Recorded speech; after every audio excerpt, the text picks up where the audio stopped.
Morning students. 8वीं कक्षा में आज हम नया चैप्टर पढ़ रहे हैं 12वां, घातांक और घात। घातांक और घात। इस प्रश्नावली में कुछ सूत्र है जो घातांक से संबंधित है, वो आप नोट कर लें। महत्वपूर्ण सूत्र।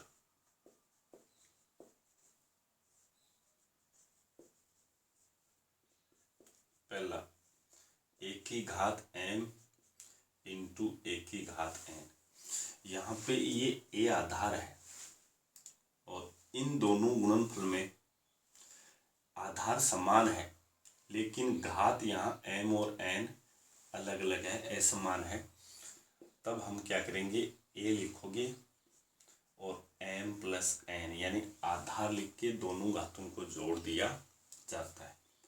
इसी तरह से यदि आधार समान है और भाग हो जाए, जैसे a की घात m भाग a की घात n, तब क्या होगा, माइनस हो जाएगा m माइनस n। उसके बाद में तीसरा आता है हमारे सामने a की घात m गुणा और भाग का हो गया है। उसके बाद में देखिए आप लोग, a की घात m होल घात n आ जाता है। तब हम क्या करेंगे, a की घात लगा के m गुणा n दोनों घात गुणा हो जाएगी। इसी तरह से आधार अलग अलग है, जैसे a की घात m इंटू b की घात n हो। यहाँ पे देखते हैं तो देखो, अब की बार घात समान है, a की घात भी m है और b की घात भी m है, लेकिन आधार यहाँ पे अलग अलग है। तब हम क्या करेंगे, a गुणा b करेंगे और इसकी होल घात बन जाएगी m। इसी तरह से आगे देखते हैं हम पांचवा, जैसे a की घात m भाग b की घात n।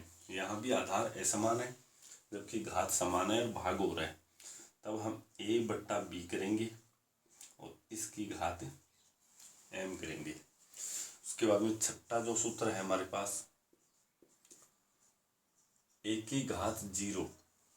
यदि किसी आधार पर घात शून्य आ जाती है तो उसका मान हमेशा क्या आएगा, 1 आएगा, चाहे वो ऋणात्मक हो चाहे धनात्मक, यानी कोई भी पूर्णांक हो उसके ऊपर। इस तरह से ये हमारे पास 6 सूत्र हैं, इनको अच्छी तरह से आप याद करोगे। उसके बाद में प्रश्न आ गया 12वीं में, देखते हैं हम 12.1। तो ध्यान से देखें, बहुत ही अच्छी प्रश्नावली है।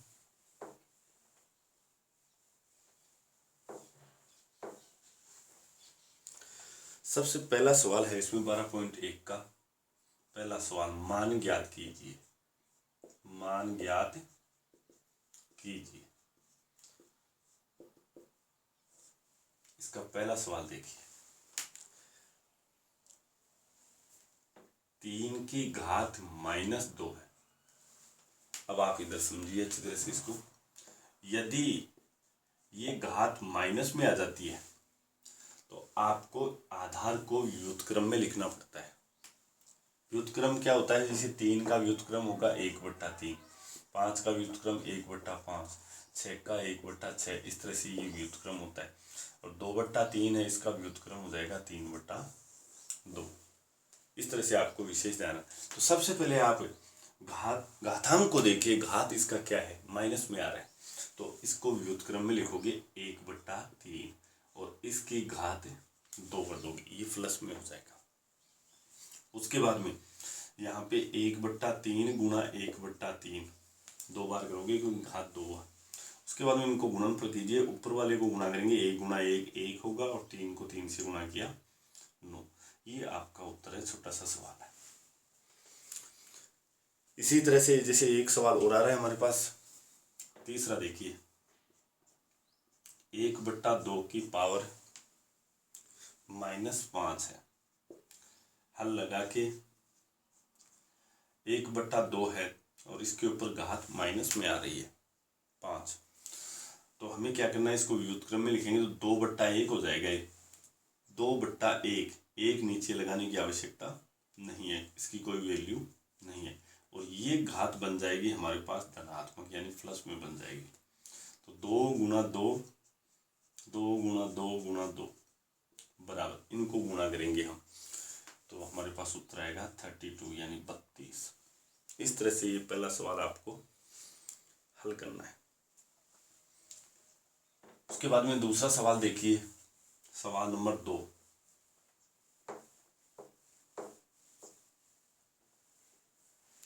दूसरा सवाल है, सरल कीजिए और उत्तर को धनात्मक घातांक के रूप में लिखिए। आपको सरल करना है, उत्तर है वो धनात्मक घात में देना है। तो सबसे पहले जैसे इसमें पहला दे रखा है -4 की घात 5 भाग -4 इसकी घात 8। अब हमें यहाँ पे थोड़ा सा ध्यान रखना है, सूत्र का विशेष तौर से ध्यान रखोगे सूत्र का। तो यहाँ पे हम आधार देखते हैं, देखो -4 है, इसमें भी -4 है और दोनों यहाँ पे भाग हो रहा है। तो यहाँ पे पहले हम हल लगा के सूत्र लिखेंगे। सूत्र a की घात m भाग a की घात n बराबर a की घात n माइनस n, ये हमारा सूत्र होगा। जहाँ तक संभव हो आप सूत्र का यूज अवश्य करें। उसके बाद में यहाँ पे a की घात m यानी -4 की घात 5 है भाग a की घात n यानी -4 की घात 8 है बराबर, ये लिख दीजिए 4 की घात 5 भाग -4 की घात बराबर, आधार लिखिए दोनों में से एक ही होगा 4 और इसकी घात 5। m का मान यहाँ पे 5 है, माइनस लगा के n का मान 8 है और यहाँ पे हो जाएगा -4 की घात -3 है। अब ठीक पहला सवाल हमने ऐसा किया था, घात यदि ऋणात्मक आ जाती है तो इसको धनात्मक बना दीजिए, इसको व्युत्क्रम में लिख दीजिए 1/-4 और इसकी घात 3 हो जाएगी और 1/-4 गुणा 1/-4 गुणा 1/-4, इनको आप कोष्टक में जरूर लोगे क्योंकि ये ऋणात्मक मान है। इस तरह से ऊपर वाले को गुणा करेंगे तो 1 को 1 से गुणा किया 3 बार तो 1 आया, बट्टा -4 को गुणा किया तो प्लस के 16 आएंगे और 16 को फिर -4 से गुणा करेंगे तो माइनस के 64, 1/-64। ये तो इसका सरल हुआ। और यहाँ पे इसको ये बोला था, सवाल में बोला गया था कि उत्तर को धनात्मक घातांक के रूप में लिखिए। उत्तर को धनात्मक घातांक में, तो यहाँ पे इसका उत्तर आ जाएगा। आपको यहाँ तक ही करना है ये सवाल, 1/-4 की घात 3, 1/-4 की घात 3, यहाँ तक ही कर देना है क्योंकि हमसे इतना ही पूछा गया, ये करने की आवश्यकता नहीं है, घात में देना है। घात यहाँ ऋणात्मक अगर दोगे तो ये गलत हो जाएगा क्योंकि साफ साफ सवाल में बोला गया कि उत्तर धनात्मक घातांक में दीजिए। तो इस तरह से आपको ये इतना ही सवाल करना है। उसके बाद में दूसरे का तीसरा सवाल देखिए।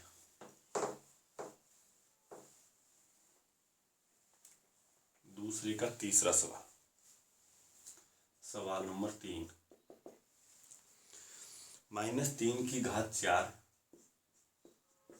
गुणा 5/3 की घात 4। यहाँ पे हम सूत्र देखते हैं, देखो सूत्र हमारे पास, आधार देखते हैं तो समान नहीं है, घात देखते हैं तो दोनों की समान आ गई, तो सूत्र लग जाएगा, हल लगा के लिखोगे आप यहाँ पे सूत्र a की घात m गुणा b की घात m, क्योंकि आधार असमान है तो a और b में ले लेंगे, जबकि घात इनकी समान है तो m समान है। तो a की घात यानी -3 की घात 4 गुणा 5/3 की घात 4 बराबर, इसका सूत्र होगा a गुणा b होल घात m।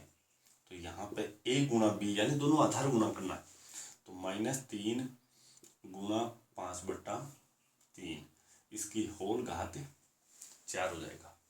अब यहाँ पे हमें देखना है कि ये 3 से 3 कैंसिल हो रहा है, 3 से 3 कैंसिल हो रहा है, -1 आया यहाँ पे, -1 को 5 से गुणा करेंगे तो -5 और इसकी घात आ जाएगी 4। अब यहाँ पे यदि हम देखते हैं तो ये -5 की घात 4 आ रही है, हमारी घातांक यहाँ पे घात है यहाँ पे धनात्मक आ रही है। इस तरह से ये इसका आंसर हो जाएगा।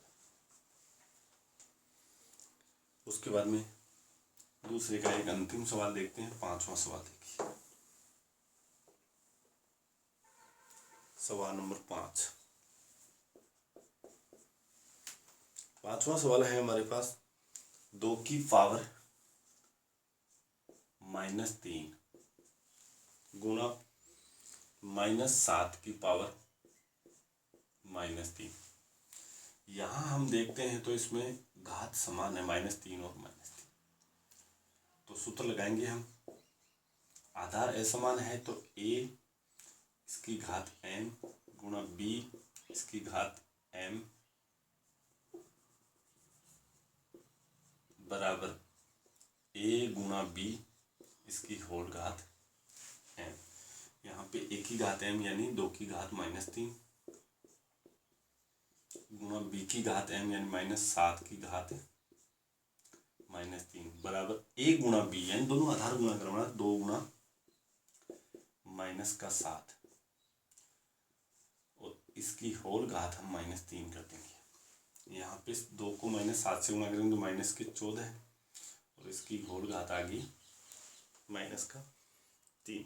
अब यहाँ पे हम देखते हैं तो सबसे पहले हमारे पास आ गया यहाँ पे -3 ऋणात्मक आ गया, तो इसको धनात्मक देना है तो -14 इसका व्युत्क्रम में लिखेंगे तो 1/-14 हो जाएंगे, 1/-14 और इसकी होल घात 3 आ जाएगा। ये हमारे पास आएगा। इस तरह से ये हमारे पास धनात्मक घात में उत्तर हो गया है, ये इसका आंसर होगा। इस तरह से ये दूसरा सवाल अपना कंप्लीट होता है। उसके बाद में तीसरे सवाल को देखिए। देखो भैया, आप विशेष तौर से ध्यान रखें, ये सूत्र आप लोगों को यूज करने हैं। मैंने सूत्र लिखा दिया, पहले आप सूत्र याद करें, उसके बाद में जहाँ तक संभव हो सके तो ये सूत्र लगाएं। अब यहाँ पे तीसरा भी ये सवाल है, मान ज्ञात कीजिए। मान ज्ञात कीजिए।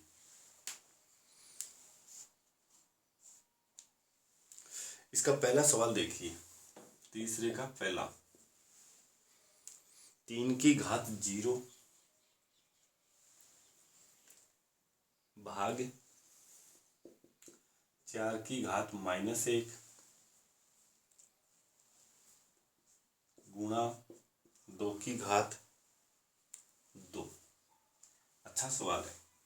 अब यहाँ पे हम सूत्र देखते हैं तो सबसे पहले यहाँ पे हमें नजर आएगा कि 3 की घात 0 आ गया और 3 की घात 0 का मान 1 होता है, तो हल लगा के हम सूत्र लिखेंगे। पहले a की घात 0 बराबर 1, तो यहाँ पे हो जाएगा हमारे पास ये 3 की घात 0 तो 1 भाग 4 की घात -1 है, तो इसको हम लोग 1/4 की घात 1 कर देंगे, धनात्मक में चेंज कर लेंगे। उसके बाद में आगे चलते हैं हम, गुणा 2 की घात 2 यानी कि 4। उसके बाद में यहाँ से हम 1 और ये भाग आएगा 1/4, 1/4 की घात 1 ही है तो 1/4 गुणा 4। अब यहाँ पे जो ये भाग का चिन्ह है इसको गुणा में चेंज करेंगे तो आगे वाला व्युत्क्रम में लिखा जाएगा 4/1 यानी 4, और आगे है हमारे पास है गुणा 4, यह आ गया 4 गुणा 4 यानी कि 16। ये हमारे पास पहला उत्तर होगा। इस सवाल में यहाँ भाग का चिन्ह था और हमारे यहाँ बुक में ये प्लस का दिया हुआ है, तो ये प्लस का आपको यदि भाग का जाए तो इस तरह से करना है, प्लस का दिया हुआ है तो 1 नंबर सवाल को पुनः देखिए आप लोग। 3 की घात 0 प्लस 4 की घात -1 है गुणा 2 की घात 2 है। हल, यदि इस तरह से भाग का चिन्ह आ जाए तो ऐसे करना है, लेकिन यहाँ भाग ना होकर प्लस दिया हुआ है तो आप प्लस वाला और देखिए। तो पहले सूत्र लगाएंगे 1 की घात 0 बराबर 1, तो ये हो जाएगा 1 प्लस 1/4 और यहाँ पे फिर गुणा 2 की पावर 2 जाएगा। अब यहाँ से इसका लघुत्तम लेंगे हम, तो इसके नीचे 1 रख के लघुत्तम लिया 4 आया। 1 को हम 4 से भाग देंगे तो 4 बार, 4 को 1 से गुणा करेंगे तो 1 गुणा 4 हो जाएगा, प्लस 4 का भाग 4 में दिया 1, 1 को 1 से गुणा करेंगे तो 1 गुणा 1 हो जाएगा। और इधर हमारे पास गुणा 2 यानी कि 4 आ गया। अब यहाँ पे 4 को 1 से गुणा किया 4 प्लस 1/4 और गुणा 4 और ये आ गया 5/4। 4 में 1 जोड़ा तो 5 हो गया, बट्टा 4 है गुणा 4 है। 4 से 4 कैंसिल हो जाएगा और आपका उत्तर 5 आएगा। यदि प्लस आता था तो इसका उत्तर फिर 5 होगा। इस तरह से आपको ये सवाल करना है। तीसरे का पहला हो गया। उसके बाद में तीसरा देखिए,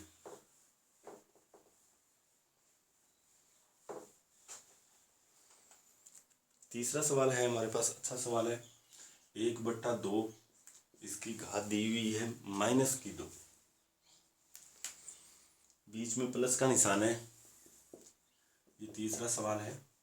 1/3 इसकी घात है -2 प्लस 1/4 है इसकी घात है -2। अब यहाँ पे इसमें सूत्र तो लागू होता नहीं है, क्योंकि हम ये प्लस आ गए तो प्लस और माइनस का हमारे पास कोई सूत्र नहीं है, तो हम इनको व्युत्क्रम में लिखेंगे हल लगा के। क्योंकि ऋणात्मक घात है तो 1/2 का व्युत्क्रम के तो 2 की घात 2 आ जाएगा, प्लस यहाँ भी हम ये माइनस में है तो इसको व्युत्क्रम में लिखेंगे तो 3/1 यानी 3 की घात प्लस की 2 और ये भी 4 की घात 2 आ जाएगा। अब यहाँ से हम 2 गुणा 2 करेंगे इसको, 2 गुणा 2 प्लस 3 गुणा 3 प्लस 4 गुणा 4 और ये आ जाएगा हमारे पास 2 दूनी 4 प्लस 3 3 9 प्लस 4 चौक 16 और ये आ जाएगा, इनको जोड़ेंगे तो 29। उसके बाद में एक अंतिम सवाल बच गया है, इसका 5वां देखिए। सवाल नंबर 5 देखिए, अच्छा सवाल है। -2/3 की घात -2 और होल घात है इस पे 2। तो यहाँ पे हमारा एक सूत्र लग रहा है, देखो घात पर घात आ जाए तब हम सूत्र लिखेंगे 1 की घात n होल घात n बराबर 1 की घात n गुणा n, यानी दोनों घात को हम गुणा करवा देंगे। तो यहाँ हमारे पास है 1 की घात m यानी -2/3 है, इसकी घात हमारे पास -2 है, होल घात 2 है, बराबर आधार लिखिए -2/3 और यहाँ दोनों घातों को हम गुणा करवा देंगे तो -2 गुणा 2 और ये आ जाएगा हमारे पास -2/3 की होल घात आ जाएगी -4। अब यहाँ पे हमारे ऋणात्मक मान आ रहे हैं -4, तो आप इसको व्युत्क्रम में, आधार को व्युत्क्रम में बदल दोगे 3/-2 इसकी होल घात 4 और ये 3/-2 गुणा 3/-2 गुणा 3/-2 4 बार लिखोगे आप 3/-2। यहाँ से हम गुणा करेंगे तो हमारे पास गुणनफल आएगा, तो 3 को 3 से गुणा किया 9 और 9 को 9 से गुणा किया तो 81 बट्टा, यहाँ पे देखो -2 को और -2 को गुणा करेंगे तो प्लस के 4 आएंगे और इधर भी प्लस के 4 आएंगे, प्लस के 4 और प्लस के 4 गुणा होंगे तो 16 81/16। इस तरह से ये तीसरा सवाल। 12.1 प्रश्नावली के 3 तक सवाल आपको कंप्लीट करने हैं। ये 3 तक हो गए, बाकी हम कल देखेंगे। धन्यवाद।